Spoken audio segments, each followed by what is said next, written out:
Bienvenidos, estimado auditorio de Cortázar, Guanajuato, al programa Uno por Uno.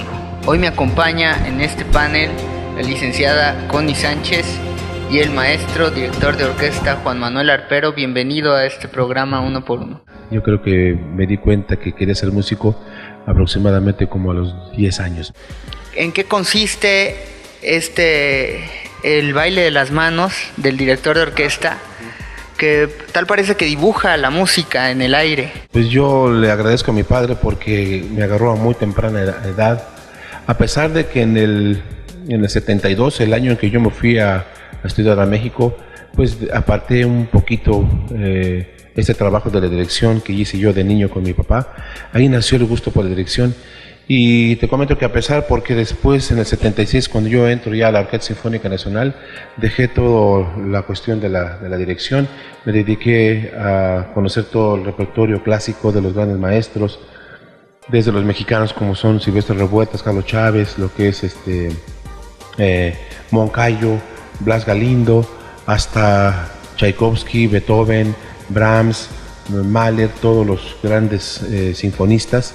Entré en un mundo muy interesante del repertorio clásico y también un poco de el repertorio como trompetista solista. De ahí hasta el 90, fecha en que llega Juan Gabriel a Bellas Artes, me tocó grabar este concierto con este gran maestro Juan Gabriel. Y de ahí en mi vida tomó un giro también porque pude trabajar con artistas de corte popular todos los 90s. En el 90 justamente yo renuncio a la Orquesta Sinfónica Nacional para empezar con todas estas giras, y no es sino hasta el año 2000 en que yo regreso de los Estados Unidos y me dedico ya de lleno otra vez a la dirección, porque en estas giras que yo hacía con estos artistas siempre estuve ensayando y tomando esos cursos con estos grandes maestros desde Estados Unidos, Centro y Sudamérica, porque siempre estaba el contacto con ellos. Es en los 90s todo este desarrollo con los artistas, pero en el 2000 ya retomo la dirección de orquesta y tengo la fortuna de que me llama el gobierno del Estado de Puebla para formar la Orquesta Sinfónica del Estado de Puebla y posteriormente la Orquesta Filarmónica de Durango. De Durango, que es el folleto que tengo aquí.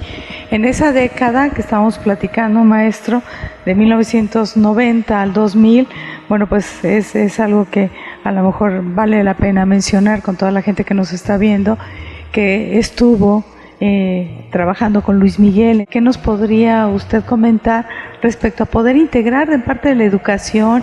Hay veces que se han dado impresionantes ejemplos como los niños de Oaxaca o los coros que van a Rusia, que se van a toda la parte de Europa y que impresionan, y son niños indígenas que con una buena conducción vemos que hay talentos increíbles dentro de la niñez en México. La música tiene tantas facetas de magia que una de ellas es justamente lo que causa aquí, para que en un momento dado podamos nosotros hacer promoción de la música con los niños. Mi formación fue muy pobre, tengo que decirlo. En ese tiempo no teníamos grandes posibilidades, y esto me remonta a 1987, en que el entonces secretario de Cultura, Jorge Labarte Ríos, y un servidor, y bueno, obviamente Sergio Cárdenas, el anterior director de la Orquesta Filarmónica del Bajío, platicamos sobre un proyecto. En ese tiempo había muerto mi papá también, entonces estaba muy grande el deseo. Pude convocar junto con ellos a todos los jóvenes y niños del estado de Guanajuato, y en el 88 por primera vez apareció dentro de los programas de las culturas populares la banda, el festival de bandas. Eran todos los niños, eran todos los jóvenes, los campesinos, y finalmente tuvieron un escenario en el Cervantino. La música sí transforma las mentes, el alma, lo ennoblece, tengo que confesarlo. Yo vivo muy feliz como músico, ya tengo 50 años como músico. Yo vi la obra, créanme que es impresionante. Dar el legado, dejar un legado a los niños, sobre todo en este tiempo. Y actualmente todos los municipios tienen un sistema en donde los niños, aun cuando no tengan ni método ni instrumento, las casas de cultura ofrecen todos esos elementos para que ellos vengan a estudiar la música sin justificación, ¿verdad? Que no haya ya realmente trabas. Todo el carácter o el estilo clásico no debe ser tan marcado Bueno, obviamente tiene que llevar el ritmo y debe ser muy claro un director para que los músicos vean que algunas veces se pierden si va en el tiempo 1 o en el 2, por ejemplo. Ok. ¿No? El compás, como se le llama, pero también no termina el trabajo de un músico ahí, sino que todas las expresiones, los pianos, los fortes, los crescendos, ya hablando de los tecnicismos musicales, ¿verdad? Sí. Y al igual que un instrumentista cuando toca muy piano, tiene que estar marcando el compás muy cortito, muy suave, ¿no? Pero bueno, estamos hablando de una sinfonía de Haydn o de Mozart, ¿no?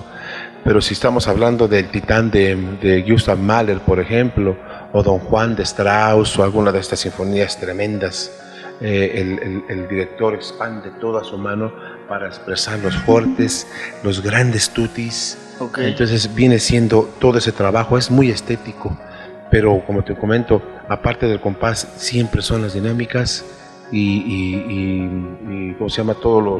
Lo que existe en la música de piano, mesoforte, forte, fortísimo, en fin, toda la cuestión esta. Es muy interesante porque también hay cierta tolerancia. Por ejemplo, podemos ver que dice negra igual a 80 en algún pasaje de una sinfonía, pero ese no se puede decir alegreto, ¿no?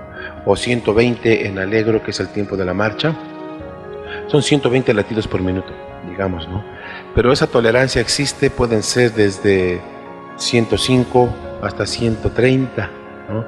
Y ya hemos visto el caso de algunos directores de orquesta como Karajan, Subimeta, en fin, de cualquier director del mundo, que los tiempos no son exactos a otras grabaciones. Entonces es el gusto que le corresponde también al director. He escuchado las grabaciones del mismo Karajan, por ejemplo, la Cuarta Sinfonía y la Quinta Sinfonía de Tchaikovsky, que son de las más conocidas, y cuando él era joven, era muy aprisa como es un joven, ¿no? Realmente, ¿no? Y ya en sus últimos tiempos, cuando se veía aquel maestro con toda la experiencia, los tiempos eran más espirituales, eran un poquito menos aprisa, ¿no? Es una evolución de madurez. Pero se sentía realmente todo esta calidad del ¿cómo se llama? De la edad del maestro. Obviamente usted es muy sencillo, pero pues cabe destacar un trabajo arduo que usted ha hecho por la música mexicana, construyendo varias orquestas en la República, varios proyectos altruistas, ha fundado diversas orquestas. ¿Cuáles nos puede mencionar? Fíjese que de muy joven yo quise congregar a todos los trompetistas de México, y lo primero que sucedió fue la formación de la Asociación Mexicana de Trompetistas Rafael Méndez, una asociación civil para ayudar a todos los jóvenes. En el 2000 que yo regreso, tuve la suerte de que me llamó el gobierno del estado de Puebla para formar una orquesta. El Quinteto de Metales Mapili Mexica, que en náhuatl significa 5 mexicanos. Bandas por todos lados, sobre todo aquí en Guanajuato. Bueno, fundador del Festival de Bandas de Cervantino y también fundador de todo este programa que actualmente existe aquí en Guanajuato. Y en el 2008 me llamó el gobierno del estado de Durango para formar la Filarmónica del estado de Durango, que lleva el nombre de aquel gran maestro Ricardo Castro. Porque sí, su trayectoria es maravillosa, es una persona muy respetada, pero sí, no ha perdido ese punto de sencillez y don de gente que yo creo que es fundamental. Es un elemento muy importante que todo ser humano debemos de guardar. Nuestro trabajo se refleja en nuestro aire, en nuestra música. Cuando tocamos un instrumento de aire o de viento, como decimos, no se puede ocultar. Todo lo que en nuestro carácter tiene, nuestra alma, se interpreta en eso. Y siempre, como lo comento con todas las oportunidades que Dios me da, hablar de mis maestros, que fueron muy sencillos, que fueron grandes maestros. Felipe León y Clement Sanagra, por ejemplo, que fueron los que estaban ahí en los atredes principales de la Orquesta Sinfónica Nacional y demás fundadores, porque ellos dos grabaron la primera versión, la original, por ejemplo, del Huapango de Moncayo, de La Noche de los Mayas, toda la obra de Silvestre Revueltas, de Carlos Chávez, de Blas Galindo, los sones de mariachi, como comentaba, y gente muy humilde, muy sencilla, siempre de pueblo, siempre dispuestos a ayudar a la gente, ¿no?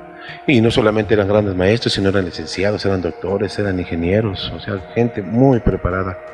Arreglistas, también directores había ahí.